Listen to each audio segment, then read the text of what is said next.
Breaking లో చూస్తున్నాం. 4వ రోజు ఎమ్మెల్సీ కవితను ఈడీ విచారించనుంది. నిన్న కవితను ఈడీ అధికారులు సుదీర్ఘంగా విచారించారు. ఇప్పటివరకు సేకరించిన ఆధారాలు, సాక్షుల వాంగ్మూలాలు, సహనిందితుల నుంచి రాబట్టిన వివరాల ఆధారంగా దాదాపు 4 గంటల పాటు ప్రశ్నించారు. ఎమ్మెల్సీ కవితను విచారించేందుకు ఇంకా 3 రోజులే సమయం ఉండడంతో ఈడీ దూకుడు పెంచనుందన్న సమాచారం.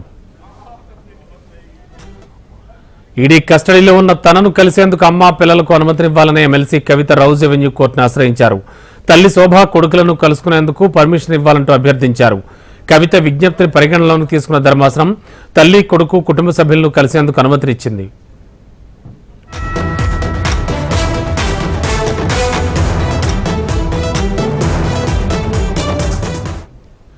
ఢిల్లీ లిక్కర్ స్కామ్ లో ఈడీ అరెస్ట్, రిమాండ్ ఉత్తర్వులను సవాల్ చేస్తూ ఎమ్మెల్సీ కవిత సుప్రీంకోర్టును ఆశ్రయించారు.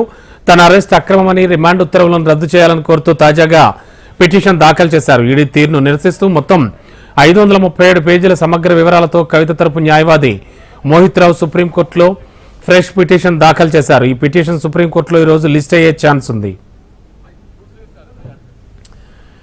ఇదే అంశానికి సంబంధించి లేటెస్ట్ అప్డేట్స్ అందించడానికి మా కరెస్పాండెంట్ ఆర్కే సిద్ధంగా ఉన్నారు. ఆర్కే, ఏం జరుగుతోంది?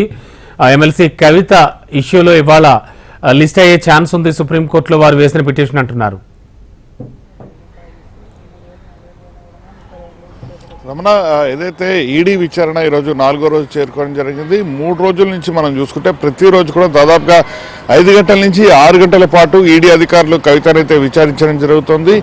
నిన్న 5 గంటల పాటు విచారించినట్టు కూడా లోపల నుంచి సమాచారం అయితే అందడం జరిగింది. అయితే ఈ 4 రోజుల పాటు కూడా ప్రధానంగా ఈ లిక్కర్ స్కామ్స్ సంబంధించి మొత్తం ఏదైతే నాయర్ కావచ్చు, పిల్లయ్య కావచ్చు, వీళ్ళిద్దరు కూడా పిల్లయ్య ఏమో ఇక్కడి నుంచి కవిత నుంచి, నాయర్ ఏమో ఆమ్ ఆద్మీ పార్టీ నుంచి, ఢిల్లీ నుంచి మొత్తం కూడా ఈ వ్యవహారం మొత్తం కూడా నడిపించడం జరిగింది. అదే సమయంలో ఆడిటర్ బుచ్చిబాబు చెప్పిన విషయాలు, మా ఎంపీ మాగుంట చెప్పిన విషయాలు ఏవైతే ఉన్నాయో వాటన్నిటిని కూడా మరొకసారి సరిపోల్చుకోవడం జరిగింది. దీనికి సంబంధించిన ప్రశ్నలు ఎక్కువగా కూడా అడగడం జరిగింది. మరోవైపు గతంలో అంటే 2023 మార్చిలో ఏదైతే కవితను ప్రశ్నించడం జరిగిందో ఆ కవితను ప్రశ్నించిన సమయంలో ప్రశ్నించిన ప్రశ్నలు ఏవైతే ఉన్నాయో వాటినే మళ్ళీ ఒకసారి రిపీట్ చేయడం జరిగింది. అప్పుడు ఏ సమాధానం చెప్పారు, ఇప్పుడు ఏ సమాధానం చెప్తున్నారు, వీటన్నిటిని కూడా సరిపోల్చుకోవడం జరిగింది. అదే సమయంలో ఇప్పుడు కొత్తగా వీటికి సంబంధించి కూడా పిల్లయ్య అలాగే నాయర్ వీళ్ళకి సంబంధించిన మొత్తం వ్యవహారం ఏ విధంగా నడిచింది, ఈ వీటికి సంబంధించిన ప్రశ్నలు అయితే అడగడం జరిగింది. మరోవైపు ఫోన్ల ధ్వంసానికి సంబంధించినది, అలాగే ఫోన్లు మొత్తం కూడా ఎందుకు ఫార్మాట్ చేయాల్సి వచ్చింది, వీటి మీద కూడా పూర్తి స్థాయి ప్రశ్నలు అయితే అడగడం జరిగింది. ఇక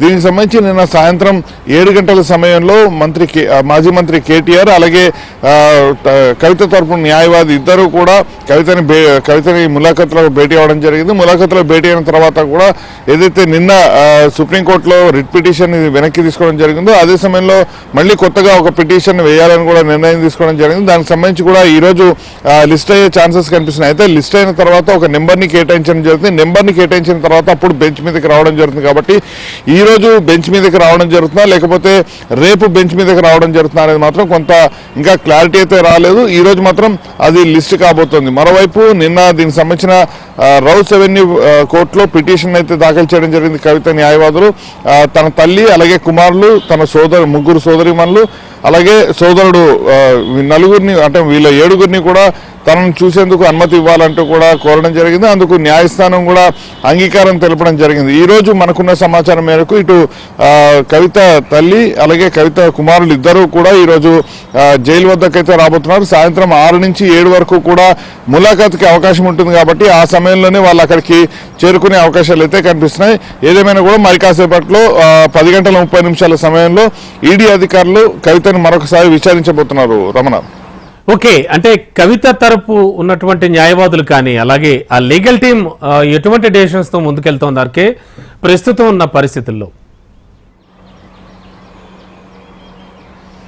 అయితే మోహిత్ రావు నిన్న సాయంత్రం 7 గంటల సమయంలో కవితని కలిసి అసలు ఈ 4 రోజుల పాటు కూడా ఎలాంటి ప్రశ్న అడగడం జరిగింది, ఏ అంశాలపైన ప్రశ్న అడిగారు, ఏమైనా ఒత్తిడి తీసుకొస్తున్నారు, ఈ విషయాలన్నిటి కూడా తెలుసుకోవడం జరిగింది. అదే సమయంలో దీనికి సంబంధించి కూడా రిట్ పిటిషన్ని వెనక్కి తీసుకోవడంలో ఆంతర్యాన్ని కూడా ఆయన చెప్పడం జరిగింది. ఇప్పటికే కవితను అరెస్ట్ చేయడం జరిగింది కాబట్టి ఆ అంశం జరిగిపోయింది, దాని మీద పెద్దగా అవసరం లేదు. అదే సమయంలో ఇప్పుడు కొత్తగా పిటిషన్ వేసి దీనికి సంబంధించి అంటే అరెస్టుకు సంబంధించి కావచ్చు లేకపోతే తను ఇబ్బంది పడుతున్న విషయాన్ని కావచ్చు కోర్టుకు తెలియజేసే ప్రయత్నాన్ని అయితే చేస్తున్నారు. మరోవైపు 23తో కస్టడీ ఏదైతే పూర్తి అవుతున్న నేపథ్యంలో మళ్ళీ కస్టడీకి ఇవ్వడం జరుగుతా లేకపోతే రిమాండ్కి ఇస్తారా అనే దానిపైన మాత్రం కొంత కన్ఫ్యూజన్ అయితే కొనసాగుతుంది. దీనికి సంబంధించి ఎవరైతే కవిత తరపున న్యాయవాదులు ఉన్నారో అలాగే కపిల్ సిబాల్ పేరు పొందిన న్యాయవాది కవిత తరపున ఆయన కూడా వాదిస్తున్నారు. వీలైనంత వరకు కూడా ఈ అంశాన్ని ఆయనే ప్రధానంగా సుప్రీంకోర్టులో ప్రస్తావించే అవకాశాలు ఉన్నాయి కాబట్టి మొత్తం కవిత తరపున న్యాయవాదులు ఎవరైతే ఉన్నారో వాళ్ళంతా కూడా అంటే కవిత ఎలాంటి తప్పు చేయలేదు, కేవలం ఈడీ అభియోగాలు మోపడంతో పాటు ఒత్తిడి తీసుకొచ్చే ప్రయత్నం చేస్తున్నారు. ఈ అంశాన్ని ప్రధానంగా ప్రస్తావించే ప్రయత్నం అయితే చేస్తున్నారు. అలాగే వేరే వాళ్ళు ఎవరో చేసిన దాన్ని కేవలం కవిత మీదకి నెట్టే ప్రయత్నం చేస్తున్నారు అనే అంశాన్ని కూడా ప్రధానంగా సుప్రీంకోర్టులో వాళ్ళు ఆ దృష్టికి తీసుకొచ్చే ప్రయత్నం అయితే చేస్తున్నారు. Ramana, okay, thank you RK.